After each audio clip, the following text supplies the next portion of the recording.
आप सभी का रश्मि मैम की एज1 क्लास में। तो रश्मि मैम के साथ फिर डरने की है क्या बात, तो देर किस बात की है, जल्दी से रेडी हो जाइए रश्मि मैम के साथ क्लास करने के लिए। आज मैं आप लोगों के लिए लेके आई हूँ लॉज ऑफ एक्सपोनेंट्स। एक्सपोनेंट्स के कुछ लॉज लेके आई हूँ, base and exponents, power and exponents आप लोगों ने पढ़ा होगा, तो उसके कुछ लॉज लेके आई हूँ। जो बेसिक चीज़ें हैं वो क्लास 6 से लेकर अब जब तक मैथ से जुड़े रहोगे तब तक आपको इनकी ज़रूरत पड़ेगी। तो ज़रूरत क्या है कि आपको इन चीज़ों को समझ लेना चाहिए। अब कुछ बच्चे क्या करते हैं, इनको रट लेते हैं।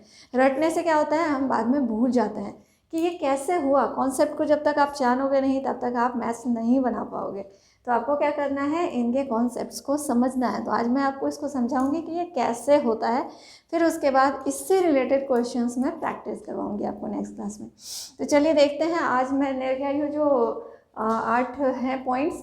तो पहला है हमारा a to the power r into a to the power s। This is base. ये क्या कहलाता है, हमारा बेस कहलाता है, और ये पावर एक्सपोनेंट्स कहलाते हैं। ठीक है, तो जब भी ऐसा हो कि हमारा बेस सेम हो, पावर डिफरेंट हो, तब हम क्या करते हैं, एक तो बेस ऐसे लिख देते हैं, और जब इनके बीच मल्टीप्लिकेशन हो रहा हो, पावर्स डिफरेंट हो, तो हम पावर को क्या करते हैं, ऐड कर देते हैं। तो हम इसको इस फॉर्म में लिख सकते हैं a to the power r plus s। ठीक है, अब नेक्स्ट आपका है, देखिए a to the power r and bracket के बाहर s है। बेस आपका क्या है, a है, एंड पावर्स डिफरेंट दिख रहे हैं, और यहाँ पे एक ब्रैकेट का भी साइन दिख रहा है। अब क्या करेंगे, तो देखो ऐसे केस में हम लोग क्या करते हैं, a to the power r into S कर देते हैं। जब इनके बीच ब्रैकेट्स हो दो पावर्स के बीच, तो इसका मतलब इनके बीच मल्टीप्लाई हो रहा है, तो इसे हम लिख सकते हैं a to the power r s। Clear. Next देखिए, यहाँ पे बेस है, इनके बीच डिवीज़न हो रहा है, पावर्स डिफरेंट हैं। बेस सेम है लेकिन उनके पावर्स अलग अलग हैं। ठीक है, तो इस केस में हम लोग क्या करते हैं, बेस तो एक ही लिख देंगे, और इनके बीच डिवीज़न हो रहा है तो हम पावर्स को क्या कर देते हैं, सब्ट्रैक्ट कर देते हैं। तो हमारा ये r माइनस एस हो जाता है। क्लियर। जब डिवीज़न हो रहा हो तो सब्ट्रैक्ट कर देंगे, जब मल्टीप्लिकेशन हो रहा हो तो पावर्स को ऐड कर देंगे। ठीक है, और इनके बीच जब ब्रैकेट हो तो इनको मल्टीप्लाई कर देंगे। तीन चीज़ें समझ गए हम लोग।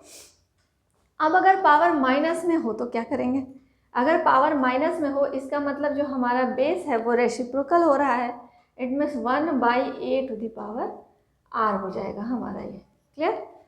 इस पे पावर माइनस r है, तो इस माइनस को हटाने की, जब क्वेश्चन आपके पास ऐसा होना कि पावर माइनस में दिख रहा हो, तो सबसे पहले कोशिश हमें करनी होती है कि उसके पावर के माइनस को हटाएं।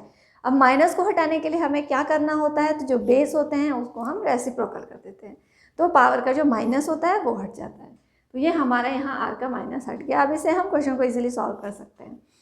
नेक्स्ट देखिए, यहाँ पे हमारा a to the power r and b to the power r। यहाँ पे बेस और डिफरेंट है, a पे पावर r है, b पे पावर r है। पावर्स तो सेम है लेकिन बेस हमारा डिफरेंट है। अब क्या कर सकते हैं, इसको देखो कि a और b को एक साथ लिख के पावर r डाल सकते हैं। क्यों, क्योंकि ये जो r है वो a के ऊपर भी हो गया, b के ऊपर भी हो गया, इसलिए ये कॉमन करके हम इसके बाहर r लगा देते हैं। तो इसको हम आसानी से सॉल्व कर लेते हैं।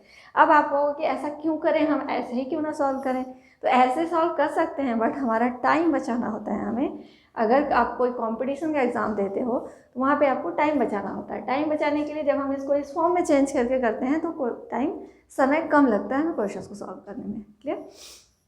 या फिर जब एकेडमिक में पढ़ते हो तो वहाँ पे दिया भी होता है आपको इसी तरह से करने के लिए।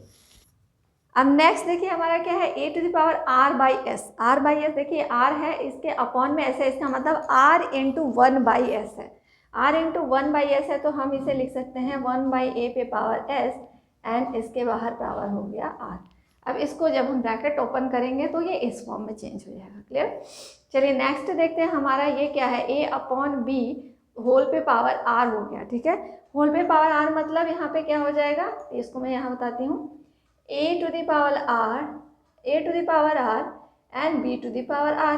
ब्रैकेट ओपन करेंगे तो ये इसके साथ भी r आ गया, इसके साथ भी r आ गया, ब्रैकेट के अंदर है, इसका मतलब ये r कॉमन है, a के साथ भी है और b के साथ भी है, तो हम इसको ऐसे लिख सकते हैं। ठीक है, अब नेक्स्ट देखिए, यहाँ a to the power a upon b to the power minus m। अब यहाँ अभी पहले मैंने आपको बताया था, जब पावर माइनस के फॉर्म में हो तो सबसे पहले काम क्या करते हैं हम लोग, बेस को रेसिप्रोकल कर देते हैं। तो यहाँ पे हमारा बेस a/b है, तो इसको रेसिप्रोकल करने का मतलब उल्टा कर देंगे, b/a, इस पे पावर m हो गया। तो ये हो गया हमारे लॉज ऑफ एक्सपोनेंट। इन लॉज को आई होप कि आपको समझ में आ गया होगा। ये समझ में आ गया होगा है तो आप एक बार इसको नोट कर लीजिए, ठीक है। फिर नेक्स्ट क्लास में मैं आपके लिए इससे रिलेटेड क्वेश्चंस लेके आऊँगी, और जब खूब सारे क्वेश्चंस की प्रैक्टिस कर लेंगे तो आपके लिए ये इतना ईजी हो जाएगा कि फिर आप इसको बच्चों का खेल समझने लगोगे, है ना। तो चलिए, अब आज की क्लास हमारी यहीं पे ख़त्म होती है। मिलेंगे नेक्स्ट क्लास में नए क्वेश्चंस को लेकर। तब तक के लिए tata bye bye, see you, take care, all the best.